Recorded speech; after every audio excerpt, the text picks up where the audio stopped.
हम्म। नमस्कार दोस्तों, मैं रोहित आपका स्वागत करता हूं आपके अपने चैनल स्टडी विद एली सेलेक्ट पर। आज हम आपके सामने लेकर आए हैं उत्तर प्रदेश स्पेशल के 250 प्रश्नों की सीरीज चल रही है और इसका ये वीडियो हो जाता है 6 नंबर का। ये छठा वीडियो हो जाता है 250 क्वेश्चन का और ये लास्ट वीडियो इसमें हो जाता है। इसके बाद हम इसको 6 के 6 वीडियो को आपको कंपाइल करके दे देंगे। इसमें आपको उत्तर प्रदेश के स्पेशल क्वेश्चन मिल जाते हैं। सारे क्वेश्चन जो है इंपॉर्टेंट हैं आपकी परीक्षाओं की दृष्टि से, और सारे जो है हमने विद डिटेल कवर किए हुए हैं। ठीक है, इस तरह की लिस्ट भी मिल जाती है, ये आपको टेलीग्राम चैनल पर भी मिल जाएगी लिस्ट उत्तर प्रदेश स्पेशल की। तो चलिए देर ना करते हुए शुरू कर लेते हैं आज का हमारा वीडियो उत्तर प्रदेश स्पेशल से। और इससे पहले अगर अभी तक आपने हमारे चैनल को सब्सक्राइब नहीं किया है तो आप सब्सक्राइब कर सकते हैं, वीडियो को अपने दोस्तों में भी शेयर कर सकते हैं। तो चलिए देख लेते हैं आज की वीडियो का हमारा पहला क्वेश्चन क्या हो जाता है। सारे क्वेश्चन इंपॉर्टेंट हैं और इसी तरह के क्वेश्चन मिलते हैं आपको आपकी परीक्षाओं में। क्वेश्चन नंबर 201 हो जाता है। इससे पहले क्वेश्चन अगर आपने नहीं देखे हैं तो आप हमारे चैनल पर विजिट करेंगे, वहां आपको इससे पहली सभी वीडियो मिल जाएंगी। उत्तर प्रदेश में रॉक फॉस्फेट कहाँ पाया जाता है? आपसे पूछा गया रॉक फॉस्फेट के बारे में, ये कहाँ पाया जाता है? तो ये पाया जाता है आपका ललितपुर ज़िले में। रॉक फॉस्फेट ललितपुर ज़िले में पाया जाता है और ललितपुर मंडावरा क्षेत्र में रॉक फॉस्फेट की 4 खदानों के बाद एक खदान की खोज हुई है। एक खदान की खोज की गई है ललितपुर के मंडावरा में। इसके बाद ये कुछ जो हैं आपकी टेबल दी गई है और इस टेबल में खनिज के नाम दिए गए हैं और इधर जिलों के नाम दिए गए हैं। कौन कौन सी खनिज किस जिलों से संबंधित है, किस जिलों में इनको निकाला जाता है, ये भी आपको देख लेना है और इससे आपके क्वेश्चन पूछे जाते हैं। तो कुछ ही हम बताने वाले हैं आपको, बाकी लिस्ट जो है आपको मिल जाएगी हमारे टेलीग्राम चैनल पर। हीरा की बात करें, आपका बांदा और मिर्ज़ापुर में मिल जाता है। सोना शारदा और रामगंगा के रेट में परसोई क्षेत्र में और बेलराल ये ललितपुर में भी मिल जाता है। यूरेनियम ये आपका ललितपुर में पाया जाता है सबसे ज़्यादा, ये भी आपको याद रखना है। और इसमें चूना पत्थर की बात करेंगे, ये पाया जाता है आपका सोनभद्र में और मिर्ज़ापुर में। बॉक्साइट बांदा वाराणसी ललितपुर में पाया जाता है। इसके बाद कुछ इंपॉर्टेंट और हो जाते हैं जिनसे क्वेश्चन बनते हैं। एक क्वेश्चन बनता है आपका डोलोमाइट से। डोलोमाइट कहाँ पाया जाएगा? तो ये पाया जाएगा सोनभद्र और बांदा में। इसके बाद आपका पूछा जाता है सेलखड़ी। सेलखड़ी दी गई है आपकी लिखने की खड़िया, तो ये पाई जाती है हमीरपुर और झांसी में। इसके बाद रॉक फॉस्फेट से क्वेश्चन पूछा गया है, जो अभी क्वेश्चन था, तो ये हो जाता है आपका ललितपुर में। इसके बाद आपसे लोह अयस्क के बारे में पूछा जाएगा। उत्तर प्रदेश में लोह अयस्क किससे संबंधित है? तो ये भी आपका ललितपुर से संबंधित हो जाता है। सैंड स्टोन मिर्ज़ापुर में हो जाती है। जिप्सन ये झांसी और हमीरपुर में हो जाता है। संगमरमर ये आपका मिर्ज़ापुर और सोनभद्र में हो जाता है। इस तरह से ये पूरी लिस्ट हो जाती है और ये आपको देख लेनी है। क्वेश्चन नंबर 2 हो जाएगा आज का, नॉन प्लास्टिक फायर के लिए उत्तर प्रदेश में कहाँ पाया जाता है? नॉन प्लास्टिक फायर किले की बात हो रही है। फायर किले यानी कि जो जलता नहीं है वो वाला किले। गर्म ये हो जाता है लेकिन ये जलता नहीं है, तो ये पाया जाता है आपका मिर्ज़ापुर में। और बात करेंगे इसके बारे में थोड़ा सा, तो फायर किले जो है पत्थर का उपयोग फायर ब्रिक्स बनाने में होता है। लोह अयस्क को गलाने के काम आने वाले धमन भट्टी को 300 डिग्री से अधिक ताप से खतरा होता है और ताप के प्रभाव से बचाने के लिए उसमें फायर ब्रिक्स लगाया जाता है। अग्निरोधक पदार्थों में भी इसका प्रयोग किया जाता है फायर किले का। ठीक है, तो कुछ इस तरह से ये हो जाता है फायर किले, ये आप देख सकते हैं। ये उसकी राख हो जाती है और ये उसका हो जाता है स्टोन। उत्तर प्रदेश में यूरेनियम के भंडार कहाँ पाए गए हैं? यूरेनियम के भंडार पाए गए हैं उत्तर प्रदेश में, तो ये पाए जाते हैं ललितपुर में। ठीक है, उत्तर प्रदेश के ललितपुर में यूरेनियम के भंडार पाए जाते हैं और ये हो जाता है आपका यूरेनियम। ठीक है, तो इसको रखा गया है 92 पोजीशन पर रखा गया है, जो आपकी टेबल होती है। तत्वों की टेबल में 92 नंबर पर रखा गया है। अगला क्वेश्चन हमारा, उत्तर प्रदेश में हीरा किससे निकाला जाता है? हीरा किससे निकाला जाता है, किस खान से निकाला जाता है, किस जगह से निकाला जाता है? तो हीरा मिलता है अभी आपको, ये हमने बताया था ऊपर, बांदा में मिल जाता है। ये हम आपको ऊपर बता चुके हैं। अगला क्वेश्चन हमारा हो जाता है क्वेश्चन नंबर ये 5 हो जाएगा। उत्तर प्रदेश में हिंदुस्तान एल्युमिनियम कॉरपोरेशन द्वारा एल्युमिनियम कारखाना कहाँ स्थापित किया गया है? इसको जो है हिंडाल्को के नाम से भी जाना जाता है। हिंदुस्तान एल्युमिनियम कारपोरेशन, ठीक है, ये हो जाती है आपकी हिंडाल्को। और ये कहाँ है, तो इसकी जो ये स्थापित किया गया है आपका रेणुकूट में। और बात करेंगे हिंडाल्को के बारे में। हिंडाल्को से आपका क्वेश्चन बनता है, विश्व की दूसरी सबसे बड़ी एल्युमिनियम उत्पादक कंपनी हिंडाल्को औद्योगिक नगर हो जाता है इसका रेणुकूट में ये स्थित हो जाती है। रेणुकूट उत्तर प्रदेश राज्य के सोनभद्र जिले में स्थित है, ये भी आपको याद रखना है। हिंडाल्को की फुल फॉर्म की बात करेंगे तो हिंदुस्तान एल्युमिनियम कारपोरेशन लिमिटेड, ठीक है, ये हो जाती है हिंडाल्को की फुल फॉर्म। सारे क्वेश्चन इंपॉर्टेंट हैं और इसी तरह के क्वेश्चन पूछे जाते हैं आपसे आपकी परीक्षाओं में। प्रदेश में स्थानीय स्वायत्त शासन का ढांचा किस प्रकार का है? जो आपका स्थानीय स्वायत्त शासन है प्रदेश में वो किस तरह का है? तो वो हो जाता है आपका त्रिस्तरीय। त्रिस्तरीय में कौन कौन से हो जाते हैं ये भी आपको पता होना चाहिए। तो ये हो जाते हैं त्रिस्तरीय में, आपका आ जाएगा ग्राम पंचायत, पंचायत समिति और जिला परिषद, ठीक है। ये 3 तरह की जो है त्रिस्तरीय हो जाता है ये स्वायत्त का ढांचा। त्रिस्तरीय स्थानीय स्वशासन की जो अवधारणा है ये पेश की गई है आपकी बलवंत राय मेहता के द्वारा, और एक नाम आपको मिल जाता है अशोक मेहता। तो इनके द्वारा जो है ये 2 स्तरीय समिति की बात की गई है, ठीक है। 3 स्तरीय समिति की बात की गई है बलवंत राय मेहता के समय में। आप इसको ऐसे याद रख सकते हैं, बलवंत राय मेहता में जो है 3 अक्षर आ रहे हैं तो ये 3 से रिलेट हो जाएगा। अशोक मेहता में आपके 2 अक्षर आ रहे हैं तो ये 2 से रिलेट हो जाएगा, ठीक है। इस तरह से आप इसको याद रख सकते हैं।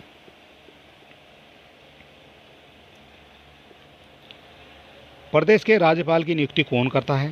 प्रदेश के राज्यपाल की नियुक्ति कौन करता है? तो राज्यपाल की नियुक्ति की जाती है राष्ट्रपति के द्वारा। ये क्वेश्चन आपसे पूछा जाता है आपकी परीक्षा में। अनुच्छेद 153 की बात करेंगे तो प्रत्येक राज्य में एक राज्यपाल होगा, ऐसा कहा जाता है अनुच्छेद 153 में। 154 में राज्यपाल की जो कार्यपालिका में शक्ति हो जाएगी। 155 की बात करेंगे तो राज्यपाल की जो है नियुक्ति हो जाती है 155 में। और 156 अनुच्छेद कहता है राज्यपाल की पदावधि के बारे में, कितनी उसकी पदावधि रहने वाली है। अगला क्वेश्चन हो जाता है हमारा, प्रदेश से लोकसभा हेतु निर्वाचित सदस्यों की संख्या कितनी है? जो प्रदेश में लोकसभा हेतु निर्वाचित सदस्य हैं उनकी संख्या कितनी है? तो निर्वाचित सदस्यों की जो संख्या है लोकसभा में वो हो जाती है 80। और इनसे आपके कोई सा भी क्वेश्चन जो है आपसे पूछ लिया जाएगा। आपसे विधानसभा की सीटें पूछी जा सकती हैं, 403 हो जाती हैं। विधान परिषद की पूछी जाएंगी तो 100 हो जाती हैं। लोकसभा की सीटें हो जाती हैं 80। और राज्यसभा की भी ये कई बार क्वेश्चन बनता है राज्यसभा की सीटों से, तो ये हो जाती हैं आपकी 31 सीटें हो जाती हैं राज्यसभा की। इसके बाद अगले क्वेश्चन की बात करेंगे, प्रदेश में विधानसभा के निर्वाचन हेतु किसी प्रत्याशी की आयु कितनी होनी चाहिए? निर्वाचन हेतु प्रत्याशी की आयु पूछी गई है विधानसभा में। तो विधानसभा में जो होगी ये होगी आपकी 25 वर्ष की आयु। इसके बारे में बात करेंगे, जो विधानसभा है विधानसभा में आपकी हो जाती है 25 वर्ष। विधान परिषद में हो जाती है आपकी 30 वर्ष की आयु। लोकसभा में 25 वर्ष हो जाता है और राज्यसभा में भी आपकी 30 वर्ष हो जाती है इनका सदस्य बनने के लिए।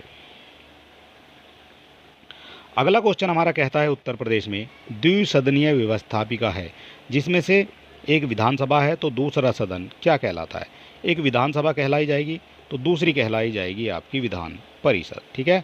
एक विधान सभा हो जाती है और एक हो जाती है आपकी विधान परिषद। अगला क्वेश्चन हो जाएगा, उत्तर दक्षिण तथा पूर्व पश्चिम गलियारे कॉरिडोर मिलते हैं, ये कहाँ मिलते हैं? ये आपकी हो जाती है भारत की स्थिति, और ये आपका हो जाता है उत्तर से दक्षिण का विस्तार, और ये हो जाता है आपका पश्चिम से पूर्व का विस्तार। तो ये जो आपका गलियारा है ये जो है इसको बता रहे हैं ये आपका कहाँ मिलता है। तो ये जो स्थान मिलेगा ये आपको मिल जाता है यहाँ पर झांसी में, ठीक है।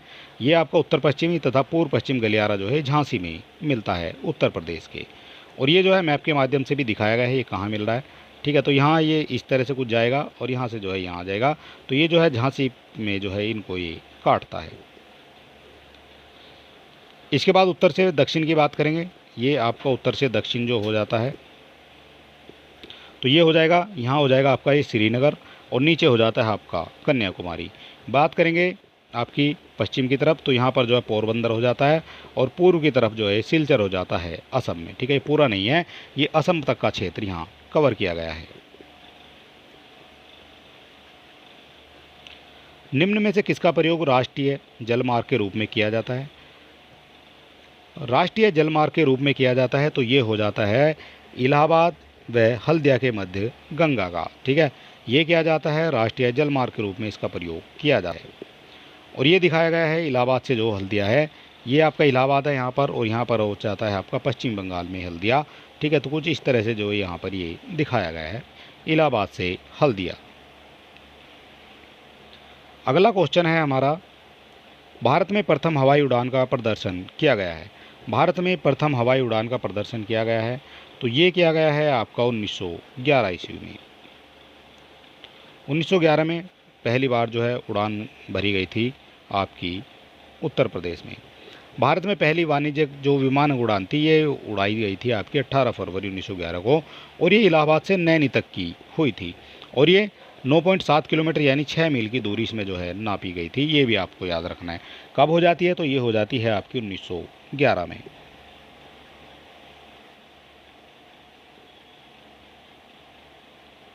प्रदेश में भारतीय रेलवे के किस जोन का सर्वाधिक विस्तार है। प्रदेश में भारतीय रेलवे के किस जोन का सर्वाधिक विस्तार है, तो सर्वाधिक विस्तार हो जाता है आपका उत्तर रेलवे का।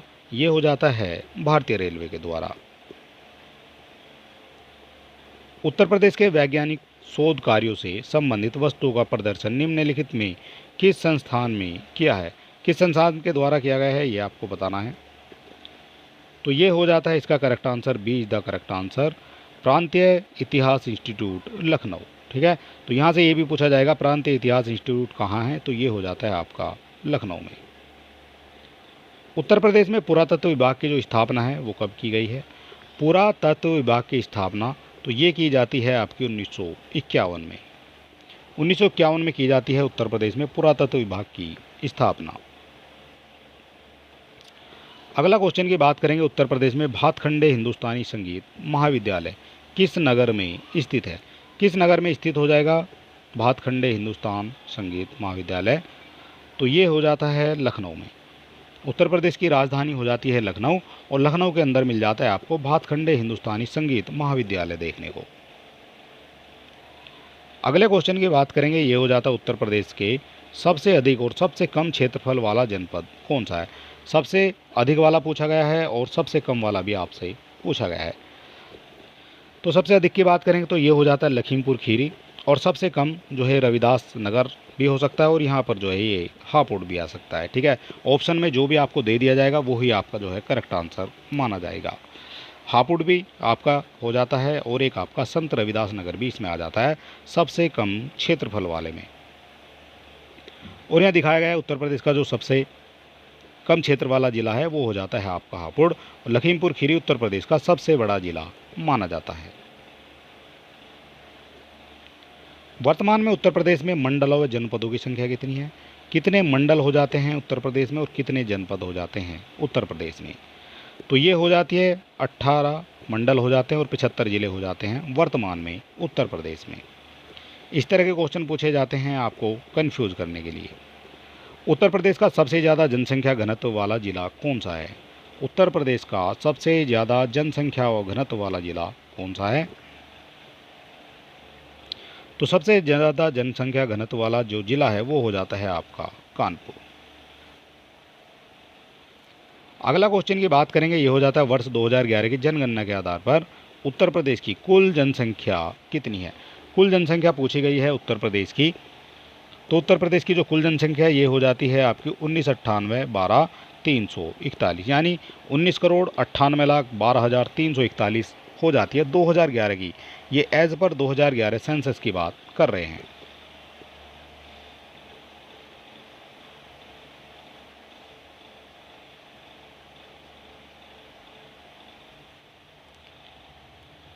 वर्ष 2011 की जनगणना के आधार पर प्रदेश में पुरुषों की संख्या कितनी है।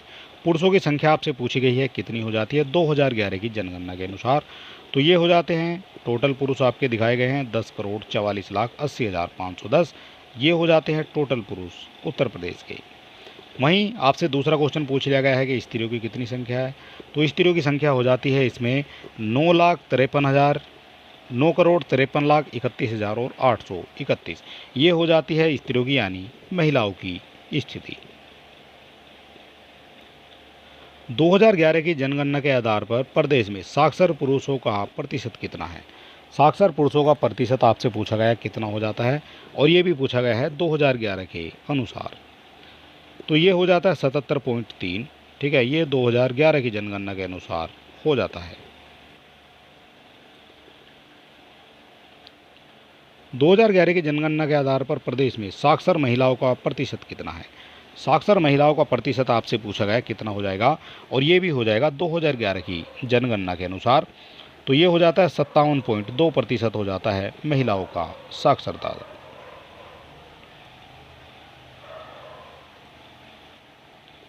उत्तर प्रदेश में सबसे कम क्षेत्रफल वाला जिला कौन सा है?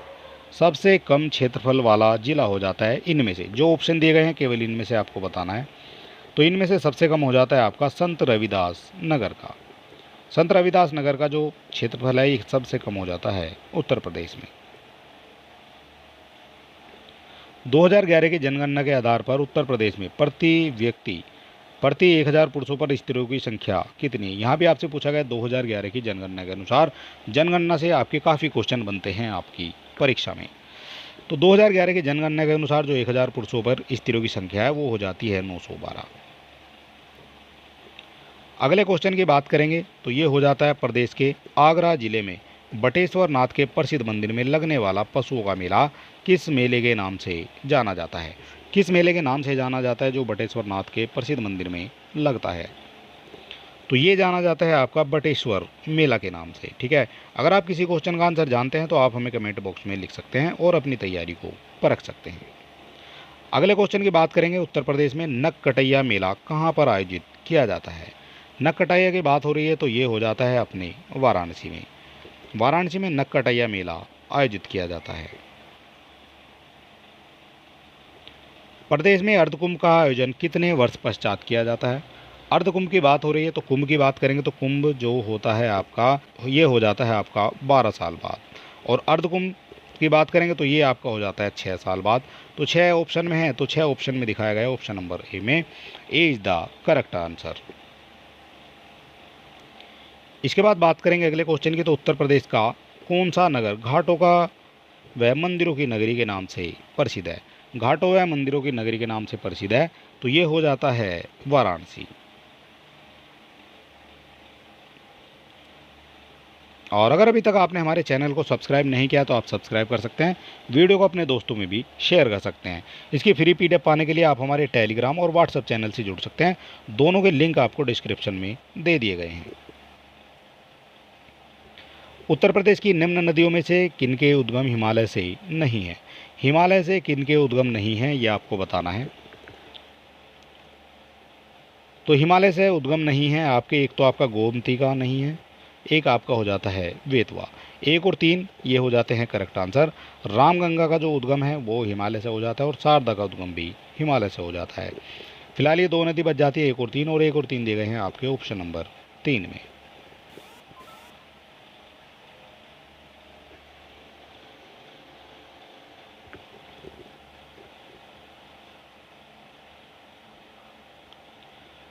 लाल मिट्टियाँ कहाँ पाई जाती हैं? लाल मिट्टियाँ कहाँ पाई जाती हैं? तो लाल मिट्टी पाई जाती है उत्तर प्रदेश के मिर्ज़ापुर और झांसी जिले में। ठीक है, ये पाई जाती हैं आपकी लाल मिट्टियाँ। उत्तर प्रदेश के भावर क्षेत्र में किस प्रकार की मृदा पाई जाती है? भावर क्षेत्र में किस प्रकार की मृदा पाई जाती है? तो ये पाई जाती है कंकरीली और पथरीली जो है ये पाई जाती है आपकी भावर क्षेत्र में। ठीक है, इस तरह से ये हो जाता है भावर का क्षेत्र, और इसमें पाई जाएगी आपकी कंकरीली और पथरीली मिट्टी। उत्तर प्रदेश में कौन सी मिट्टी सर्वाधिक पाई जाती है? सर्वाधिक कौन सी मिट्टी पाई जाती है उत्तर प्रदेश में? तो सर्वाधिक पाई जाती है आपकी लाल व काली मिश्रित मिट्टी सर्वाधिक पाई जाती है उत्तर प्रदेश में। राकर मिट्टी उत्तर प्रदेश में कहाँ पाई जाती है? राकर मिट्टी आपसे पूछी गई है उत्तर प्रदेश में कहाँ पाई जाएगी? तो ये पाई जाती है पर्वतीय व पहाड़ी ढालों पर पाई जाती है आपकी राकर मिट्टी। अगला क्वेश्चन कहता है हमारा उत्तर प्रदेश का राजकीय पक्षी यानी ऑफिशियल बर्ड कौन सा है? तो ऑफिशियल की बर्ड की बात हो रही है तो ये हो जाता है आपका सारस।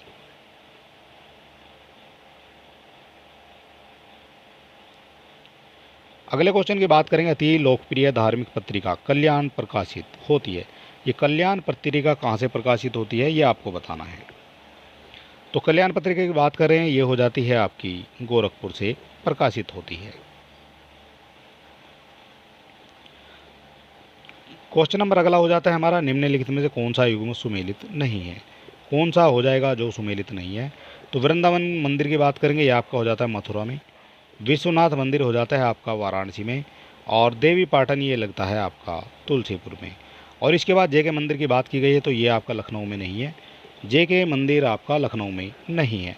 तो जेके मंदिर कहाँ हो जाएगा, तो ये जेके मंदिर जो है ये आपका हो जाता है कानपुर में। ठीक है, कानपुर में मिल जाएगा आपको देखने को जेके मंदिर, के कानपुर शहर में आपको देखने को मिलेगा जेके मंदिर। अगले क्वेश्चन की बात करेंगे, ठुमरी गायिका गिरिजा देवी का संबंध किससे है। ठुमरी गायिका गिरिजा देवी का संबंध, तो ये हो जाता है बनारस घराने से संबंध हो जाता है गिरिजा देवी का। आगरा शहर की स्थापना किसने की थी। आगरा शहर की स्थापना किसके द्वारा की गई है। तो आगरा जो शहर है उसकी स्थापना की जाती है सिकंदर लोदी के द्वारा। कब की जाती है, तो ये 1504 में की जाती है। लोदी के द्वारा की जाती है ये 1504 ईस्वी में। किस नगर को भारत का सिराज कहा जाता है। भारत का सिराज भी कहा जाता है, तो ये कहा जाता है जौनपुर को। जौनपुर को भारत का सिराज कहा जाता है। सिराज हिंद जौनपुर का ऐतिहासिक नाम है। जब फिरोज शाह तुगलक ने शहर की स्थापना की थी, इसका नाम मोहम्मद बिन तुगलक की स्मृति में रखा गया था। और इसका जो वास्तविक नाम है वो था आपका जोना खान। ग्रेनाइट पट्टियाँ तथा सिलेट बनाए जाते हैं। ग्रेनाइट पट्टियाँ और सिलेट बनाए जाते हैं, ये कहाँ बनाए जाते हैं ये आपको बताना है। तो इसका करेक्ट आंसर हो जाता है आपका चुनार में। चुनार में बनाई जाती हैं आपकी ग्रेनाइट की पट्टियाँ और स्टोन सिलेट। अमीर खुसरो का जन्म कहाँ हुआ था। अमीर खुसरो का जन्म हुआ था ये एटा में।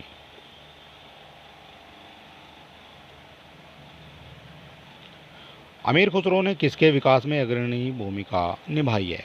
अग्रणी भूमिका निभाई है अमीर खुसरो ने, तो ये निभाई है खड़ी बोली के अग्रणी विकास में। अगला क्वेश्चन हो जाता है हमारा, उत्तर प्रदेश में प्रथम बायोटेक पार्क अवस्थित है। प्रथम बायोटेक पार्क अवस्थित हो जाएगा, तो ये हो जाता है लखनऊ में। ठीक है, और चलिए दोस्तों, अगर अभी तक आपने हमारे चैनल को सब्सक्राइब नहीं किया है तो आप सब्सक्राइब कर सकते हैं। वीडियो को अपने दोस्तों में भी शेयर कर सकते हैं। और इसकी फ्री पीडीएफ पाने के लिए आप हमारे टेलीग्राम चैनल से जुड़ सकते हैं और साथ साथ आप हमारे व्हाट्सएप चैनल से जुड़ सकते हैं। दोनों के लिंक आपको डिस्क्रिप्शन में दे दिए गए हैं। तो चलिए दोस्तों, मिलते हैं नेक्स्ट वीडियो में। तब तक के लिए जय हिंद, नमस्कार।